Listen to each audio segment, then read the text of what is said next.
Is the gaming industry in danger? And why would I say that when GTA 6 is just around the corner? Well, maybe that's why.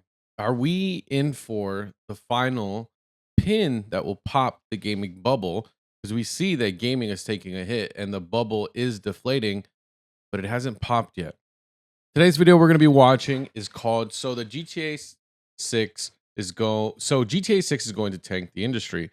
Link to the original video down in the description below. As always support the original creators. If you like the conversations and discussions and reactions that we have here on this channel, consider giving a like or commenting along with our discussion if you agree, disagree, or subscribe for more GTA 6 news and other reactions that we do here on this channel. Long yapping intro out of the way, let's get into this video. People have no idea how crazy things are about to get. You know, first we started off hearing that Grand Theft Auto 6 could bring price hikes up to $100. Journalists and developers cheering it on. Yes, this is exactly what we need to have happen. Increase the prices. Now the shoe is on the other foot. Which is crazy. I'm glad that he mentioned the journalists. This is one of the reasons why I can't take gaming journalists serious, is because they shill gaming companies regardless of affects their income. Like regardless of, you know what I mean? Like regardless if they're gonna guarantee to make money off of it or not. Like for example, all these gaming journalists praising Concord and then the game flops within a week, right? And so you take the same thing with GTA. Everyone's like, yes, we want the game to be higher price. These game journalists, at least, are like, yes, we want this game to be higher price because that means game studios can charge, or publishers can charge more for their games, meaning that employees will get to keep their jobs more. But it's like, no, it's not how that works. If they're gonna maximize profits, they're gonna do it no matter what. It doesn't matter. So yeah, games journalists defending the price hike is ridiculous. Journalists and developers and analysts are saying that Grand Theft Auto 6 could very well be a threat to the entire industry. True. The game's so successful and so disruptive that it could shut down entire studios and publishers. This is the most anticipated game of all time. And it could be the most successful game of all time, depending on how things go. And that could be a catalyst to an apocalypse of sorts. Something that's not just going to be felt by the initial release, but could very well freeze the entire industry for months before its release and after its release. It's kind of already doing that now. That's the weird part. I don't think it's frozen yet, but it does feel like it's frozen right now because of people not wanting to announce when games are coming out, or even when, even future DLC plans feel like they're on pause.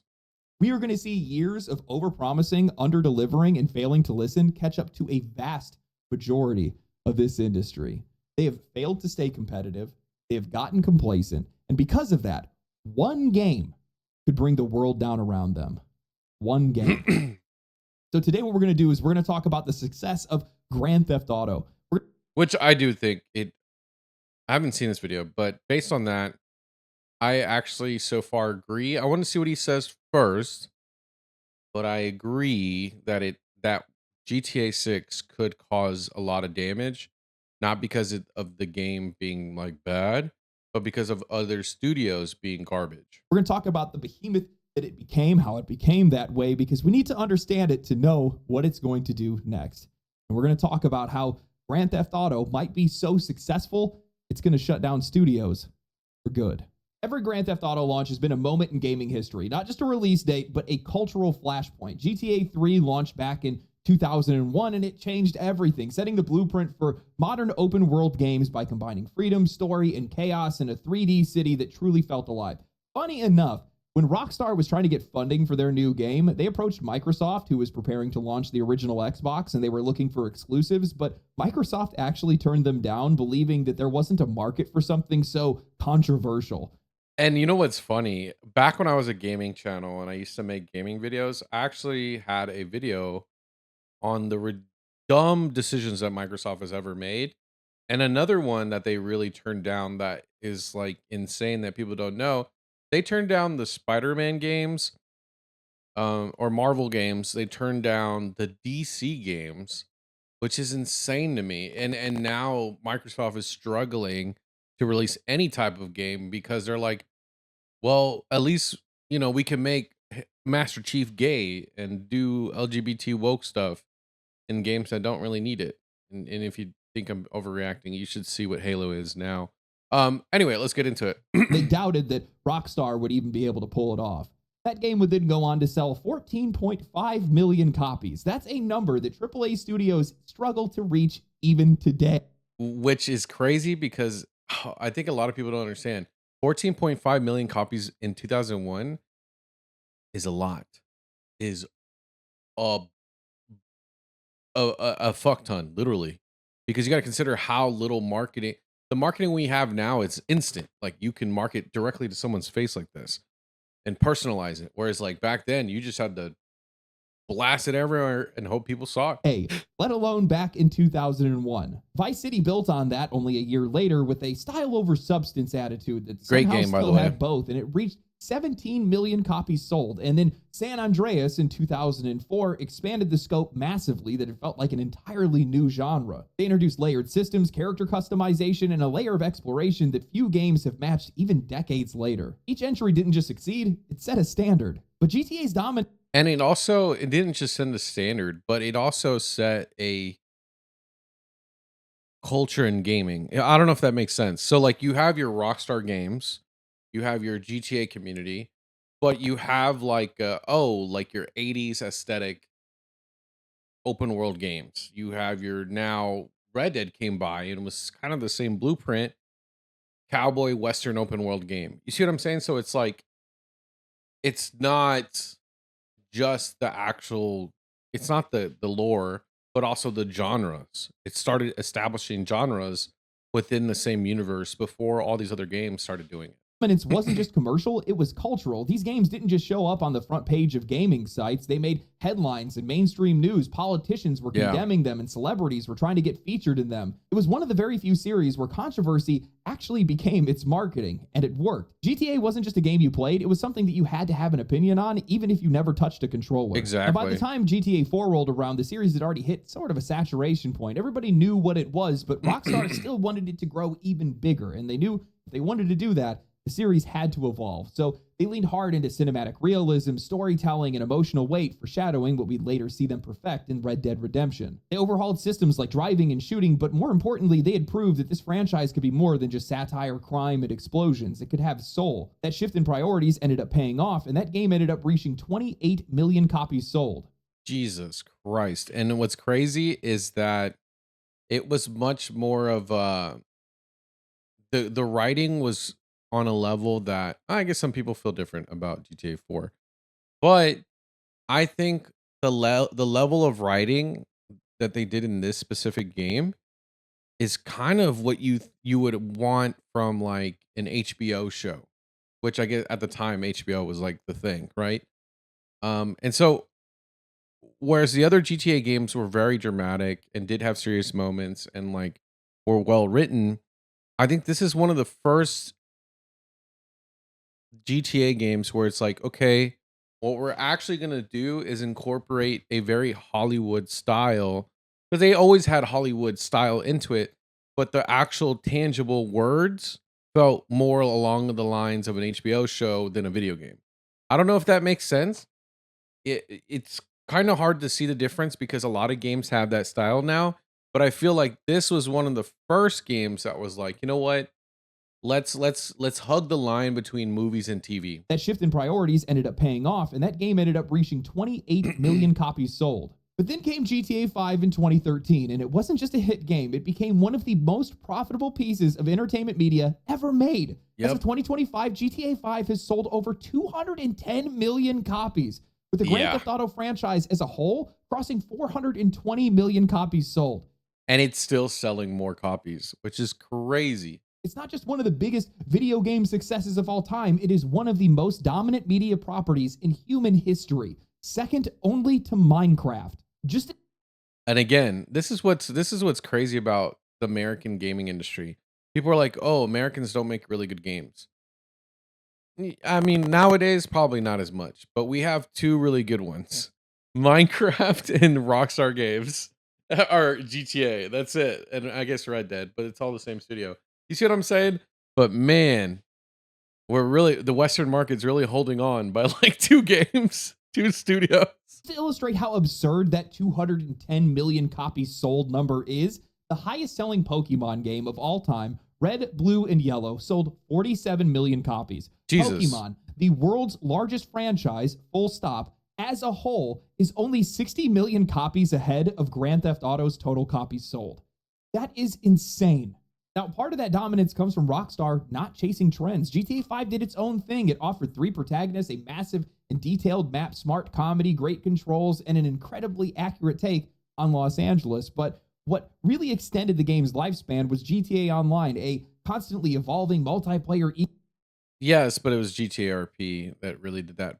I'll be honest, because GTA Online when it first released was dog shit. So I don't know if he's gonna get that right. Ecosystem that in a lot of ways invented what we see in the live service model today, and it changed the entire gaming industry.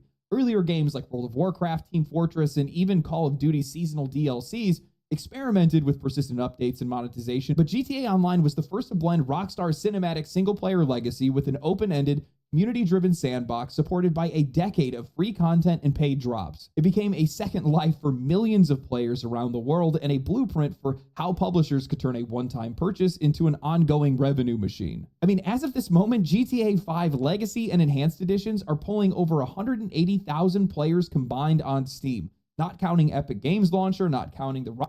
In fairness, there is a lot of GTA RP that needs to be counted. I guess I don't know. Let's see if he talks about it. Rockstar Launcher, not counting consoles or any other platforms, and it's continued this pace for over a decade. Let that sink in. We know this wasn't just Rockstar's golden touch because they tried it again with Red Dead Online and it didn't stick, despite Red Dead Redemption 2 being one of the most critically acclaimed games of all time, a massive favorite among fans. The online component never reached the same scale. It lacked the same flexibility, the same energy, the same community buy-in. It's not just about making a good game anymore. It's about making one that people want to live in. Exactly. But also, like, this is probably one of the few things that people know that they can get me. Like, I don't really care about a lot of games these days, but I think people know that I care about Red Dead. Red Dead should have won Game of the Year in 2018, but it lost to God of War. But I still think to this day, there's very few games that will ever stand the test of time in the way that Red Dead can. GTA 5 has a good story and I liked it, but it's just not on the level of writing that Red Dead is. Red Dead 1 and 2 both said, you know what? We are going to make you cry and we're not going to be ashamed of it. And not just, I'm not talking about the endings, but I'm not talking about throughout the story. Whereas GTA 5 obviously was like trying to make you laugh and stuff. But I just think that people underestimate the greatness that is Red Dead, and it disappoints me. Now you can say I'm biased because originally this channel was a Red Dead channel for the most part. Um, I guess technically it was GTA, but it was Red Dead 2 or Red Dead as well, but or Rockstar Games in general. Well, you know what I mean. I mean, if you guys think about it, Rockstar didn't even plan for what became the game's biggest feature, GTA Yeah. RP. Through modded servers and third-party tools, players carved out entire identities, careers, and communities within GTA Online, completely independent of Rockstar's original vision. These aren't just small niche servers either. They exploded in popularity on Twitch, became homes for professional voice actors, streamers, and even celebrities, and gave rise to some of the most emergent player-driven storytelling I think we've ever seen in a video game before. While all these other studios are trying to spend millions of dollars to manufacture community engagement and force players in, like Ubisoft paying Hassan Piker of all people to stream their game, crazy. The predefined seasonal loops, Rockstar accidentally made the perfect sandbox, and the community then turned it into a digital stage. It's living proof that if you give players the freedom and tools instead of a roadmap, well, they'll often build something more compelling than a studio ever could. And I think that's what makes this franchise so powerful. GTA is so chaotic, unfiltered, insolent, and intelligent. It, in a lot of ways, mocks the industry that makes it. Even the players that play it and the world it represents, it connects players across all demographics because it offers something incredibly rare in this industry. And what he and another way of saying what he says is if you really look at it, how many games are like well, we don't want to make fun of these people. We want to be pro LGBTQ guys because we don't want to be called transphobic or homophobic online by, mentally ill Twitter users who also hate Elon but keep using Twitter for some reason. Right? We don't want to do that. But instead, GTA says, you know what? Everybody's fair game. We're going to make fun of everybody and everyone's going to be happy with it. If not, whatever. Like, you're going to buy our game or you're not. That's the thing I miss about Rockstar Games. Now, we did see some of the leaks about them toning down their game. I hope that's not entirely true, especially now that we're seeing the market correct itself. But this overly like, well, guys, we don't want to offend nobody meant that like the game had no identity. Whereas GTA 5 had a clear identity that said everyone is fair game if it made sense. So just something to think about. Freedom. It's both casual and hardcore. It can be a cinematic experience, a sandbox of absurdity, or something deeply social. And that's why when GTA 6 finally lands, it's not just going to compete with other games, it's going to compete with everything else. Streaming shows, blockbuster movies, social media. It's going to dominate the cultural bandwidth again. And I think that's the terrifying part for everyone else, because for all the games that we've seen that have come and gone over the last decade, nothing has maintained a death grip on relevance like GTA 5. It has been nearly 12 years since the initial release, and it's still outperforming new AAA launches. And the thing is, too, is I don't know if he's going to mention this, but the reason why it's even more dangerous is because look at all the games that were mediocre that's come out in the last, 8 years. A lot of, like in the last 8 years, there's a lot of stinkers. A bunch of like, it's average. The average game is not going to stand a chance. Like, and it's crazy because another really, really, really good game that came out this year that's going to stand the test of time that has, I guess, not even the same genre game as this one, or it's not the same. I think, how do I say? They're not going to compete against GTA 6, which is Kingdom Come Deliverance 2. That is a game so good and true to itself and true to its identity that if a GTA 6 releases in the same year, who cares? It's still a good game. Do you see what I'm saying? But because all these studios are shooting for the bare minimum stinker to make money, that as soon as this hits, it's going to kill the conversation on anything and everyone's going to forget about it. Except the very few 1 or 2 games that just break through the noise, like a Kingdom Come Deliverance 2, maybe Doom. I think Doom would really stand out. I mean, but it's coming out before. It's just something to think about. Rockstar hasn't released a mainline game since Red Dead Redemption 2, and they've remained one of the most talked about studios in the world just off of the strengths of 2 games. That's what real power looks like, and the only thing that I could really compare it to is Valve, and that says a lot. Now, I haven't played a Grand Theft Auto since San Andreas, and I just recently went back to go play Grand Theft Auto 5, trying to get some footage for this video, and it's like a time capsule. It is a time capsule for how games used to feel like to play. The character portrayals, the tight controls, the dialogue, the storytelling, the atmosphere, everything a player wants out of a game or expects out of a game is here. And the elements that we expect the least, well, they just only add to the immersion. The act of playing the game feels fantastic, but then you find yourself golfing, playing tennis, or maybe you're just chilling on the couch watching your favorite TV shows like Kung Fu Rainbow Laser Force, where conservative heroes are trying to fight to keep everybody virgins, or Impotent Rage, the liberal superhero that's trying to take down corporate corruption through tantrums while also owning their own multi-billion-dollar company. You know, everybody wants what Rockstar has, but nobody's been able to recreate it. Not for a lack of trying. Dozens of studios have tried to take their shot at being the next big crime sandbox, from Watch Dogs to Sleeping Dogs to same. Okay, first off, Sleeping Dogs is really, really good. So he needs to chill out with that. I think, God, Sleeping Dogs was so good. I just think that it's just one of those, it suffered the same thing as the first Red Dead. Everybody loved the first Red Dead, but it wasn't as popular as it is now after the second. You'd be surprised how many people didn't actually finish the first one. I think it's just such, at the time, it was such a niche that people didn't give it the chance that it deserved, if that makes sense. But Sleeping Dogs is actually, it's an amazing game. It's an amazing game. I've said this before in one of my other videos. I think that's another game franchise that I think somebody needs to revisit. I don't know who needs to make it, but we need to get another Sleeping Dogs or just a game in the universe. Saints Row, and we got a couple of good games out of it as a result, but those results always end up feeling synthetic. They copy the structure without understanding the spirit. They try to Exactly. capture the edge without earning the credibility. What they Or miss is taking that the GTA risk.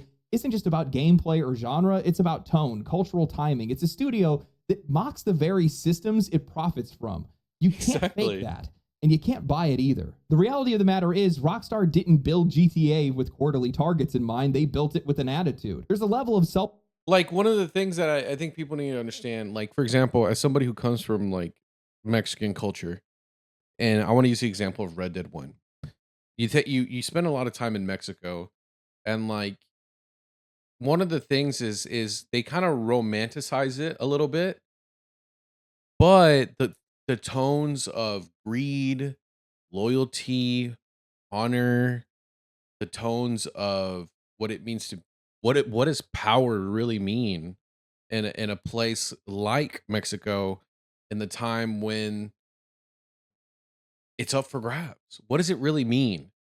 And it doesn't sugarcoat it. It doesn't be like, well, we don't want to offend nobody. Also, let's not make these characters evil. Like, no, this is what people are still experiencing those things today. So why are you trying to sugarcoat it for the people who have to live it? Like, that makes no sense.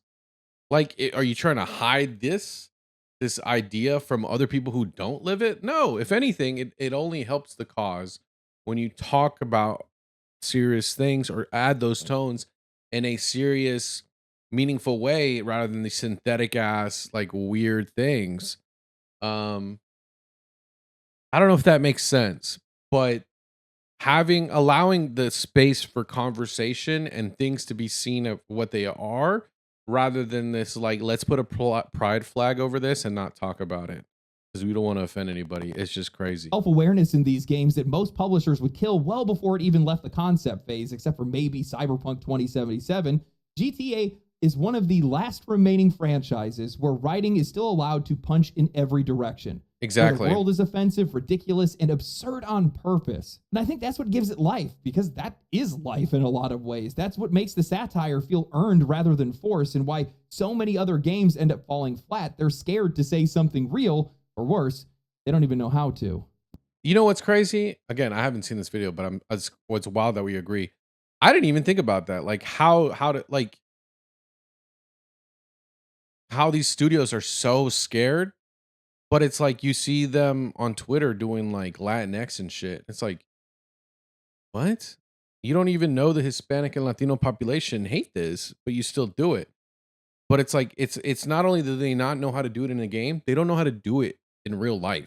Rockstar has built a reputation for itself, one that we don't normally see in the AAA side of this industry, not just for quality, but for consistency. They rarely speak, but when they do, people listen. Player expectations are through the roof right now, but nobody seems down on the game. And even with all of the AAA flops that everybody's been seeing, well, everybody just has a feeling that this game is going to deliver. And while normally I'm a skeptic, after playing Grand Theft Auto 5 and having played some of their previous games, I get it. There's something deeply human about Grand Theft Auto that no other studio can seemingly replicate. And I don't think people fully grasp how big of a moment the launch of Grand Theft Auto 6 is going to be. I didn't even realize it until I started looking into the numbers and looking at the data. And how did I not see this coming? Because people know that they already made up in their minds that, believe it or not, GTA community, the average person already in their mind has made up that they're going to buy this game and play it. They don't need convincing. So that's why they're not following the game. Best example is Kingdom Come Deliverance 2, which just came out this year. A lot of people didn't play the first one. I made videos. I still have, I think, one video left, which again, I used to be a gaming channel, but I took down all my gaming videos and now we're a reaction channel. I still have one Kingdom Come Deliverance video. And as somebody who still has it up, I see the data. So many people are revisiting the first one because of the second one. So they were convinced with the second one, but they bought the first one because they didn't need to be. You see what I'm saying? It's a matter of like, if you get it right the first time, at least like if people actually play your game and like it the first time, you don't have to convince them again.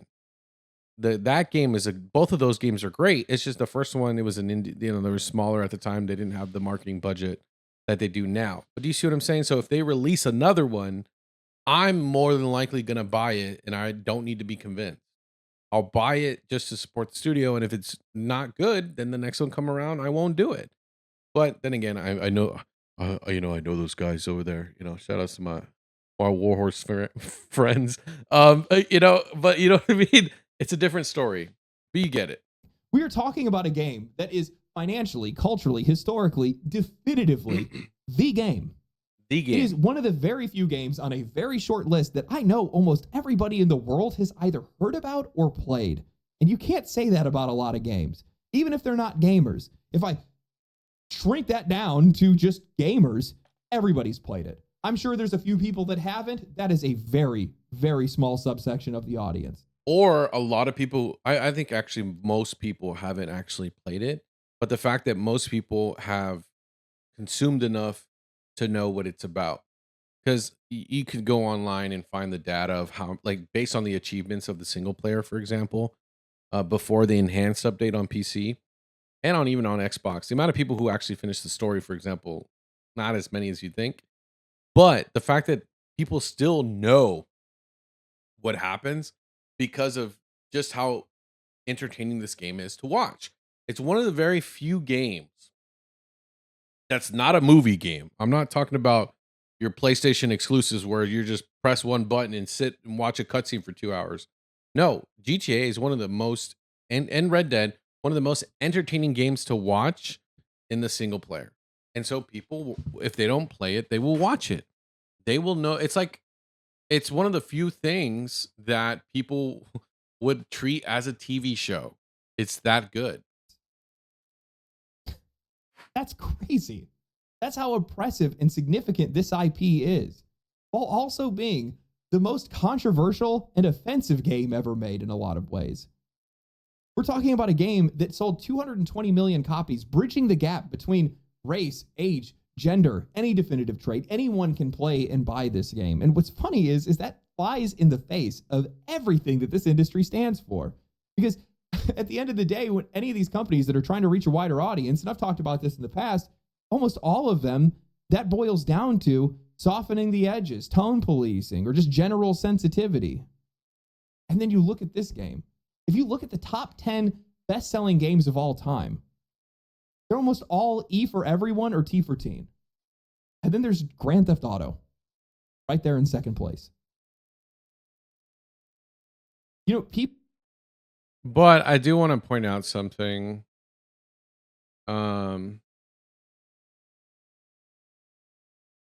he is right in a lot of things. But what's interesting is I don't think he realizes. Let me rephrase this. I agree with everything, and everything I've been talking about is true. They're the only game that could. But I don't know if he's seen the news that, like, them wanting to censor their game or even knows about the developers leaving. I still am of the belief that Rockstar still can do this because not because of Rockstar, but because Strauss Zelnick. I know a lot of people like hating on him as the CEO of Take Two, but I actually think he can do what it takes. He always says he's hands off, right? But he also does see the game. And he's hyper aware of what the community is like. He's hyper aware of what the community wants. So much so that he's able to, when he's doing interviews, even like talk about it lightly or hint towards things. So I don't think, maybe I'm giving too much faith in the company, but I do have faith, if not in Rockstar, in Strauss Zelnick, and if not in Strauss Zelnick, in Rockstar. There's just too many. There's just no way that this company can fail that hard. But then again, maybe I could be wrong. People dropped their jaws when they saw Black Myth Wukong reach 20 million copies sold in a month.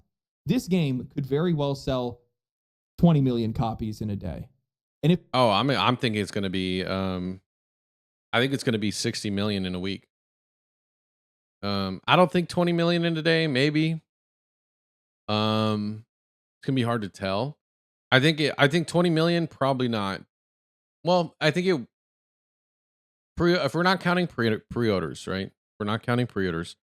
I think they could sell 20 million if in a day or more if they don't have any issues with launch. Like if you boot up the game and you can't play it for some reason, they will definitely not hit. If anything, people will be more upset because they had to wait so long and then the game not work. You know what I mean? I think that's the biggest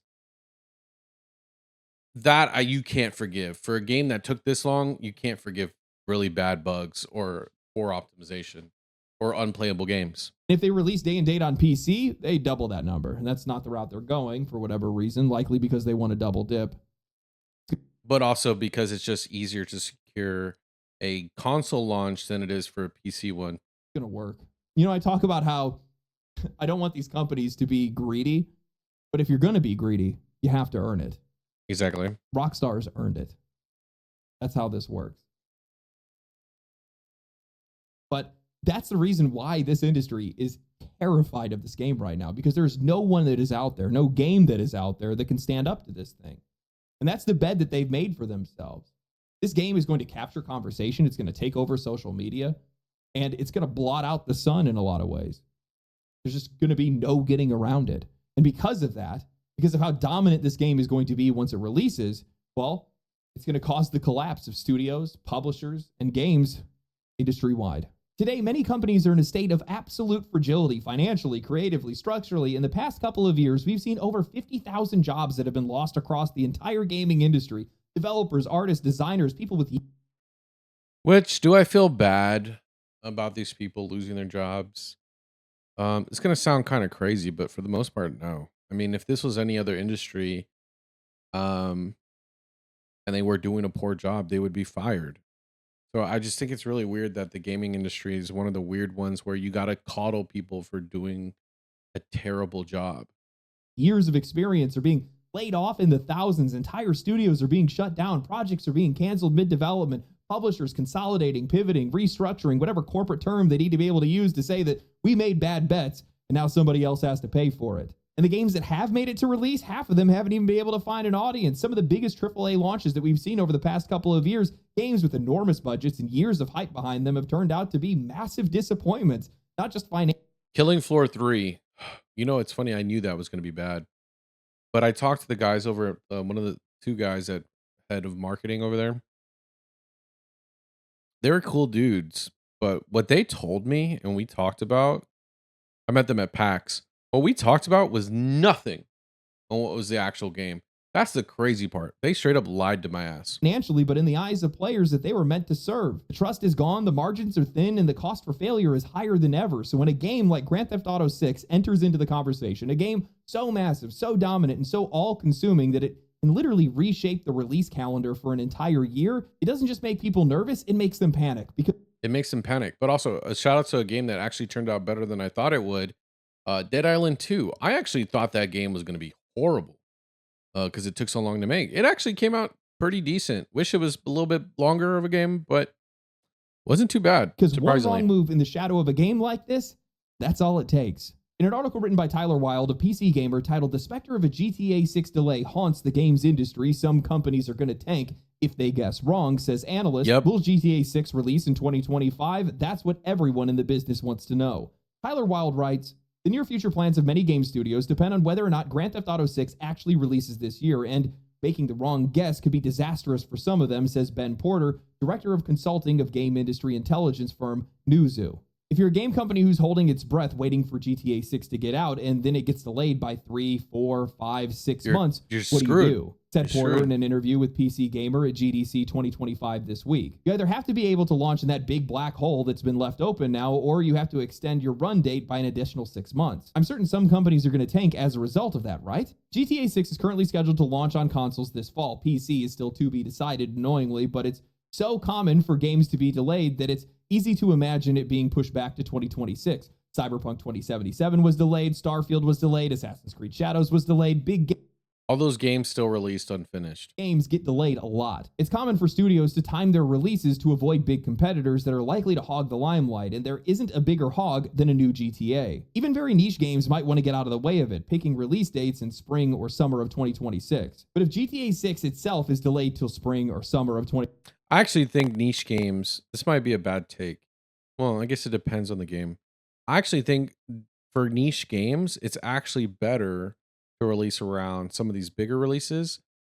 Um, because around GTA, because when the other games finally start releasing, there's gonna be so many games. Like it's like release versus against one. Would you prefer a 1v1 or do you want to do a 1v35? Right? Like you're not gonna get the giant audience you're gonna look for no matter what. But I would take my chances against a one.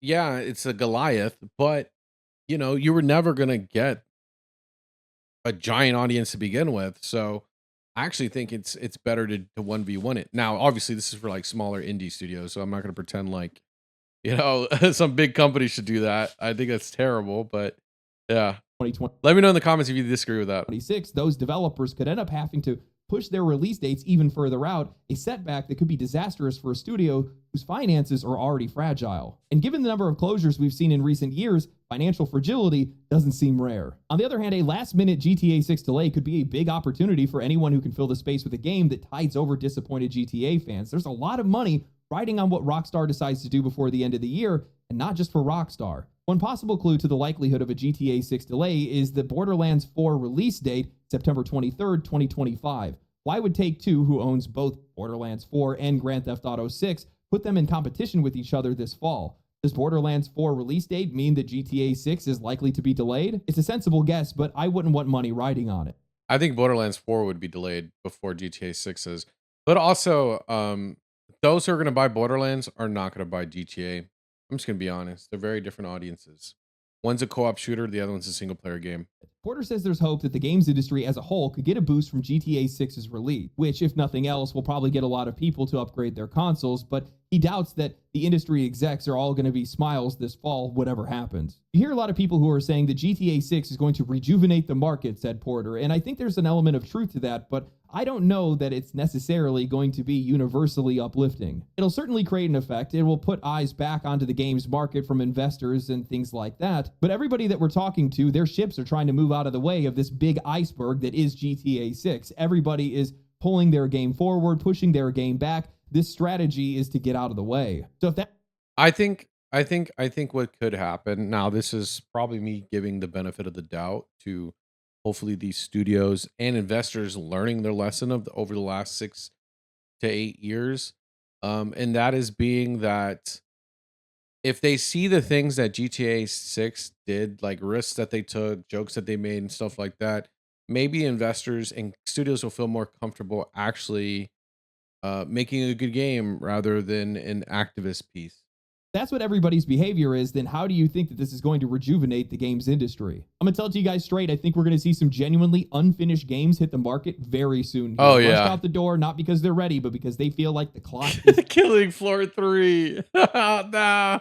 ticking. Unless Rockstar publicly sets a firm release date for Grand Theft Auto 6 soon, developers and publishers are gonna start panicking. And if they panic, well, they're gonna panic in the worst way possible by trying to guess. The only good answer here, the only move that offers them any type of breathing room is to launch before Grand Theft Auto 6. Because if you launch after it, well, it's already too late. It doesn't matter how good your game is. There is a very real chance that nobody is going to be paying attention.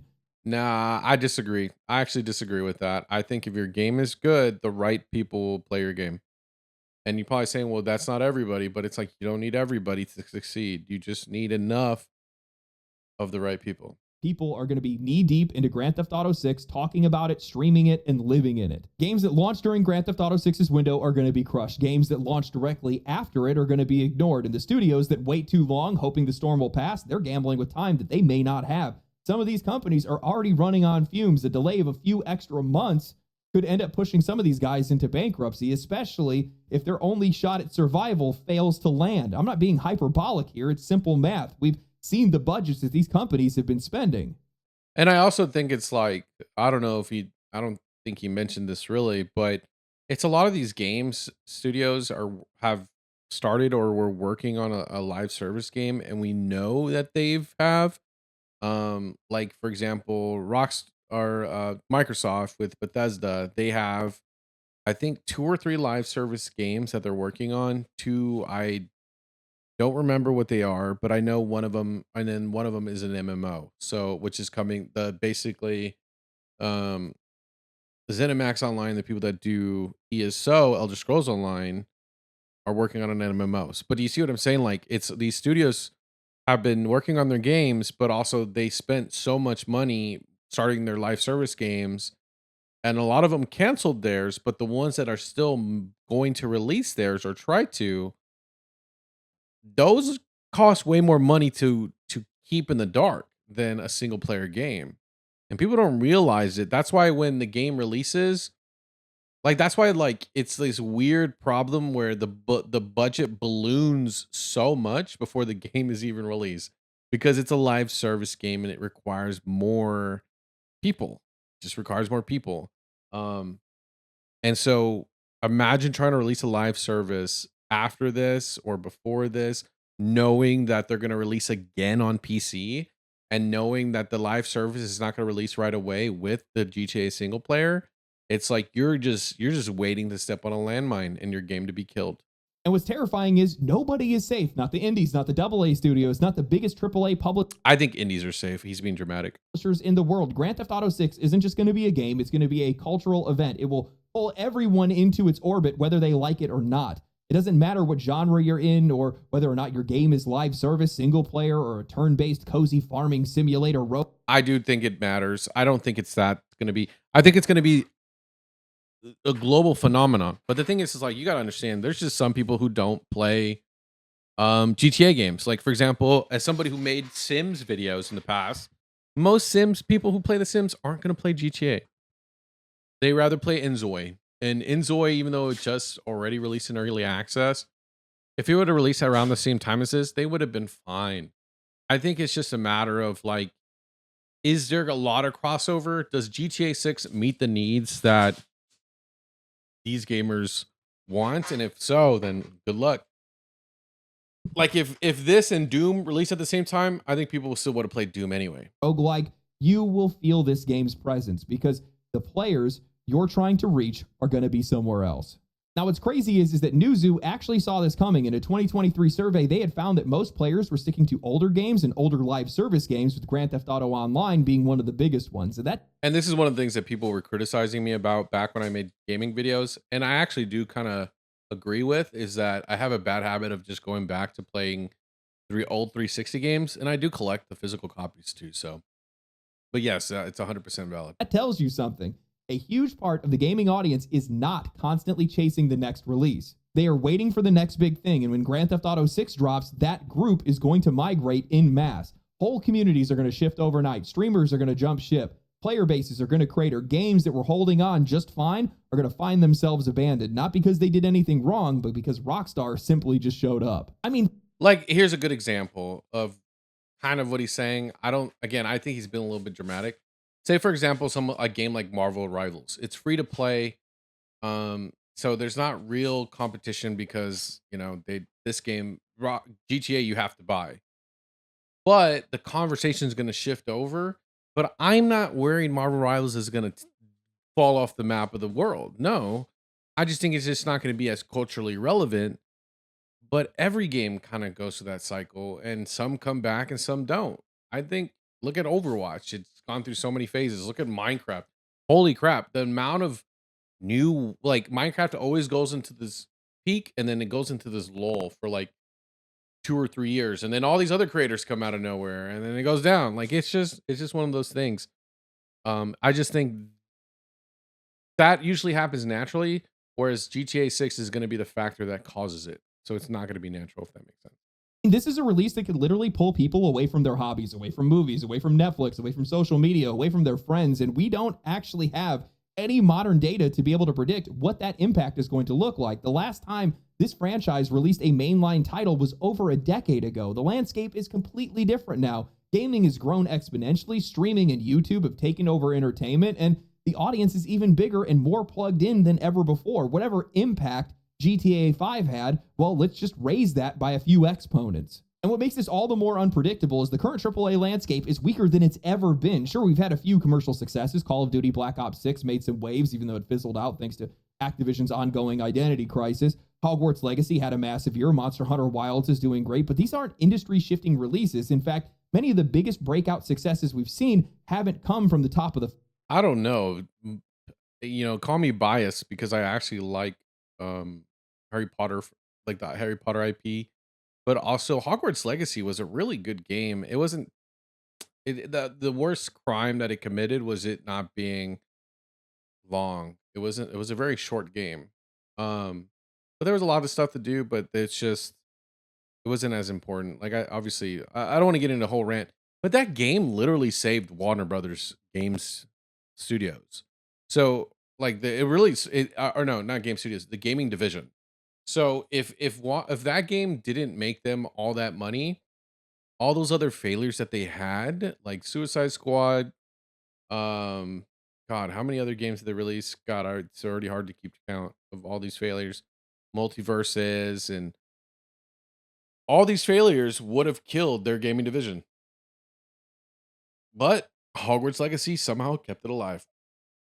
Like if Hogwarts Legacy and GTA 6 released at the same time, I think Hogwarts Legacy would have been fine because there's enough people who would not play GTA 6 but would play Hogwarts Legacy. So I think this guy, he's just being a little dramatic. Food chain, they've come from the middle and the margins. Indie and AA games that have been filling the gaps from these bloated, over-compromised AAA failures. We haven't seen what a real AAA, megaton, no misstep juggernaut can do in this era of widespread volatility, but we're about to. But that is true. What he's saying is true. Like Hogwarts Legacy, everyone actually kind of expected it to be bad because of how the development behind it was so all over the place. But yes, we haven't had like a boom onto the scene that was anticipated. There was ones that were like sudden, like out of nowhere, but nothing like, all right, guys, this is it. This is the nuke. The nuke is coming. There's surprise nukes all the time, but there isn't like nukes that we see from a distance. Actually, where I agree with the article, Grand Theft Auto 6 might rejuvenate the industry, but not in the way that they No, think. I don't think so. Rockstar sticks to their tone and identity, the things that define Grand Theft Auto 5. If they don't try to soften it, don't sanitize it, don't try to thread the needle with authenticity and idea. But that's kind of what some of the reports already said. But I still want to give it the benefit of the doubt and see what happens. Because some of those things were being said between GTA 4 and GTA 5. And some of those things were being said between Red Dead 1 and 2.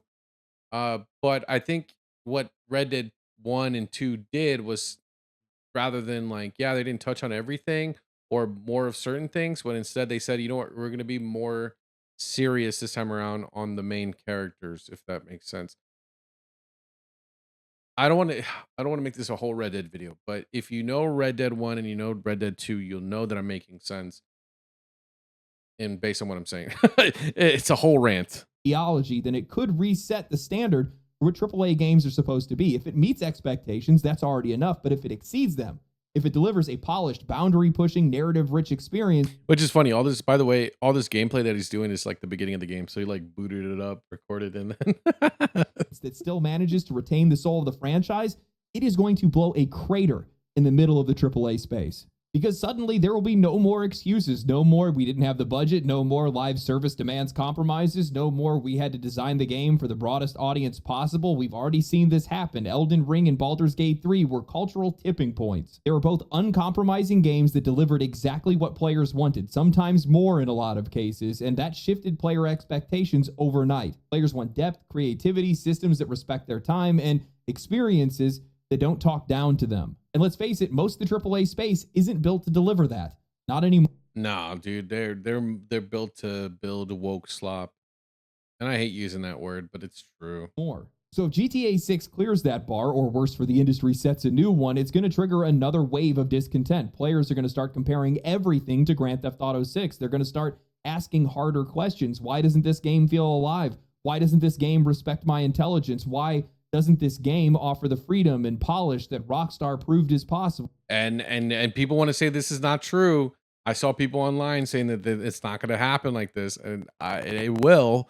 It's already it happened with KCD or Kingdom Come Deliverance too. So I'm just saying, if Witcher 4 comes out and it's not, if they made the same mistakes that they made with Cyberpunk 2077 with Witcher 4, they're not going to get forgiven this time around. And a lot of other studios aren't going to have any good answers, which means lower sales, which means more layoffs, and maybe, just maybe, the long overdue reckoning that this industry has been avoiding for years. Yep. So yes, Grand Theft Auto 6 could rejuvenate the industry, not by saving it, but by exposing it.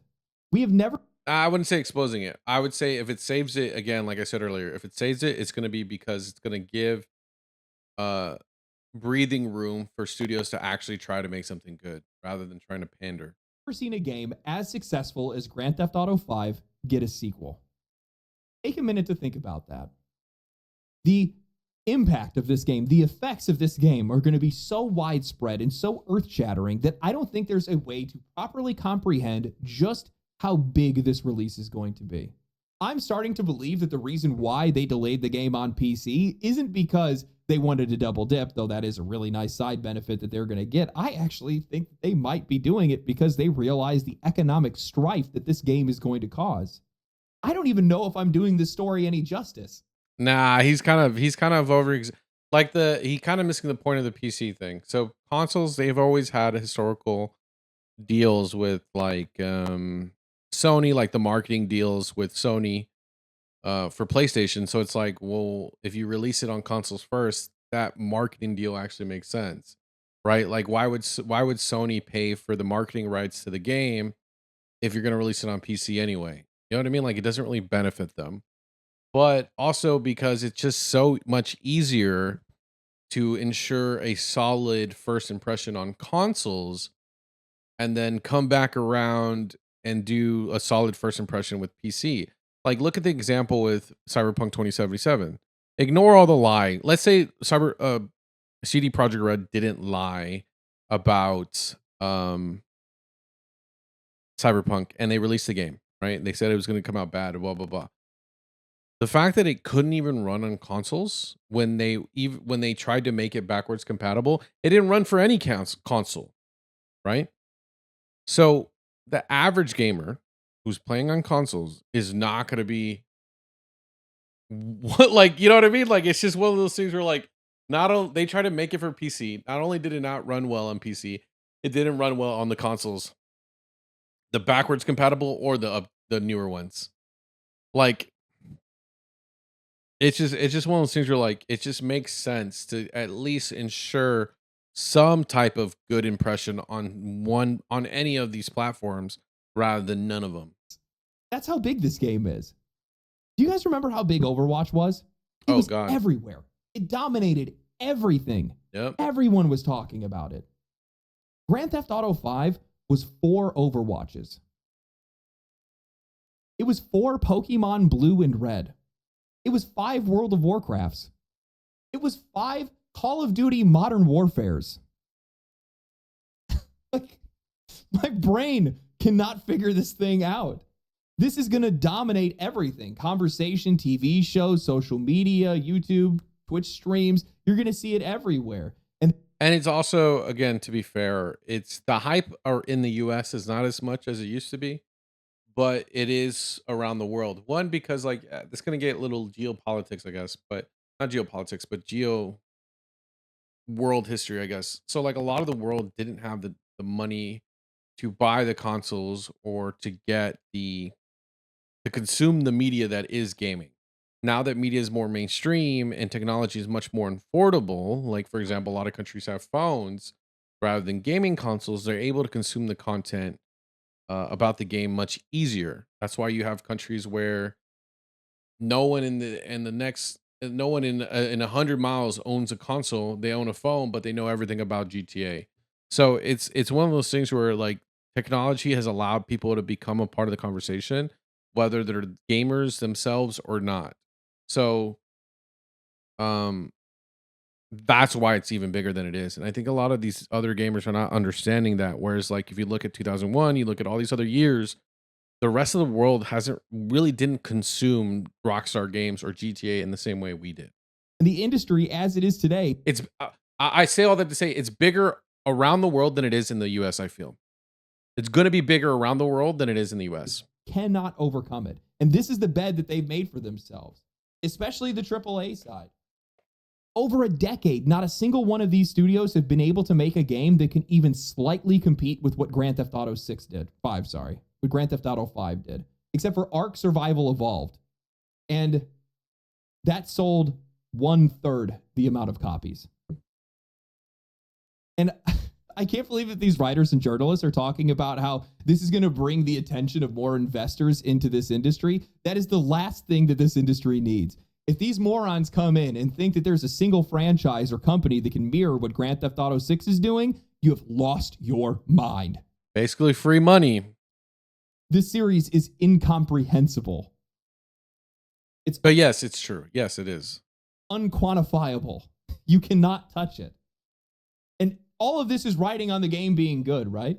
But to be honest with you, I don't even think that really matters because No, it doesn't. It needs to run well. It needs to work. All it needs to do is work, and the community will do the rest. If it runs like dog shit, I literally think that is what will kill the game and the hype around it. Like if it comes out like a 2077, a Cyberpunk 2077, yeah, it's GG's, it's a wraps at that point. they could essentially make the exact same game, update the graphics, and throw in a new map, and the game's going to go nuclear. And we know so little about this game, which is even. That's not true. Yeah, I don't think he researched a lot of this. There's a lot of leaks. Almost too many. I think it was 2 waves of leaks on this one. Crazier. Rockstar has said nothing about the game. We haven't seen really anything so far as gameplay or anything outside of the initial reveal trailer. Oh yeah. Yeah, there's a lot of leaks. But again, like obviously that was an older build, so let's pretend like it doesn't count. And it's just going to be crazy. It is though. All I know is that I can't wait to see what it looks like. And I can't wait to see what effects it's going to have on the industry, because something this big, it's going to do something. I just think it's funny that at the end of the day, all these PC gamers, myself included, I'm just kidding. I've had an Xbox for a long time, but I've always been an Xbox gamer because backwards compatible is one of the better consoles for backwards compatible gaming. But everyone's going to need a console to play this. So let me know what you think in the comments down below. I didn't think this reaction was going to be this long. I agree with some of the things he said. I disagree with some of it. I do feel like he's missing context to a lot of things, but overall what he's saying, like if we were to step back and like look at it from a bigger aerial view, what he's saying is pretty much for the most part accurate. But yeah, I would love to see what he thinks about some of these more, I sound like a nerd saying like these leaks, these rumors, but then again, I'm an RP guy, so what do I know? why does my opinion even matter, right? I'm just kidding. You guys love me. And I love you guys too. So shout out to my RP audience. I mean, it's crazy to think that I've been in the RP community for so long, but yeah, hopefully this time around we'll start making more content on it, and we'll make our own server. And that's, I think, the one thing that I've been asked pretty much forever is make my own server. But I don't know, maybe this time around I'll figure it out. So let me know what you think in the comments down below. Do you agree, disagree? Love you guys. Check out the next one. Bye bye. This video is brought to you actually by viewers like you. Thank you so much for subscribing and being part of my journey and allowing me to be a part of yours. Let's create new memories this 2025 on our road to 1 million subscribers. And with all that jazz out of the way, I just want to say thank you so much. I love y'all and enjoy the video.